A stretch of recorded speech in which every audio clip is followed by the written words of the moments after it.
আসসালামু আলাইকুম সবাইকে। অনেক দিন পর নতুন একটা ব্লগে সবাইকে স্বাগত। তো দেখতে পাচ্ছেন পুঁইশাকের লতা উপরে উঠে যাচ্ছে। এটা আমার হাতে লাগানো। আলহামদুলিল্লাহ আজকে পুঁইশাক পারবো আর আপনাদের দেখাবো কীভাবে পুঁইশাক পেরে রান্না করলাম। পুঁইশাক রান্না করতে সবাই পারে, কিন্তু সবচাইতে যেটা শান্তির বিষয় সেটা হচ্ছে নিজে হাতে লাগানো পুঁইশাক থেকে পুঁইশাক পেরে তারপরে রান্না করা।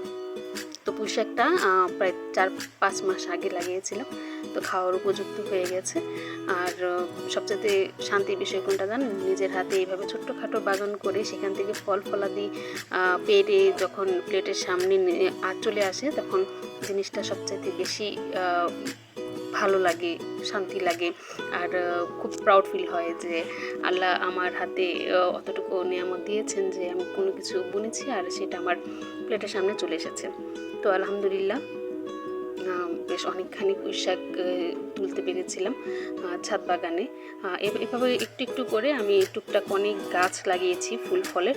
তো আমি সবাইকে বলবো, যারা বাগানি, যারা গাছপালা পছন্দ করেন, তারা চেষ্টা করবেন এইভাবে একটু একটু করে গাছপালা লাগিয়ে নিজের অন্তত আত্মার শান্তি লাগে। তো শেষ পুঁইশাকটুকু পেরে এখন আমি পাতাগুলো কেটে নিচ্ছি।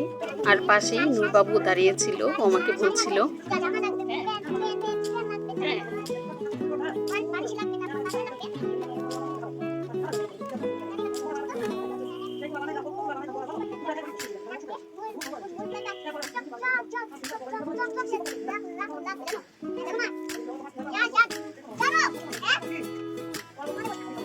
তো নূর এসে বলছিল ওর শাড়ি লাগবে, প্যান্ট লাগবে, বালিশ লাগবে, চকো লাগবে, ললিপপ লাগবে, সব লাগবে। আর শেষে বলছিল জানো মা, জানো তো এটা পাশে অবশ্য নূরের মাও ছিল। নূর আমার বোনের মেয়ে, তো ও আমাকে মামুনি বলে আর মাকে তো মাই বলে।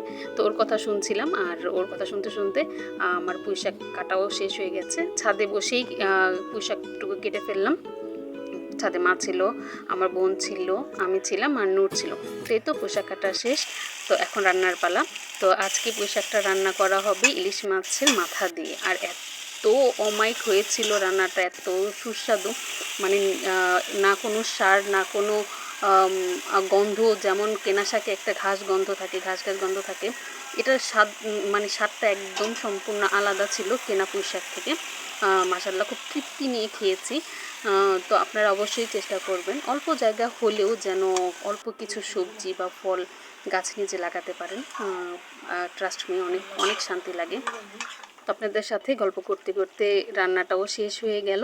তো আপনারা অবশ্যই কমেন্ট বক্সে জানাবেন কেমন লাগলো আমার ব্লগটা। সবাই ভালো থাকবেন। আল্লাহ হাফেজ।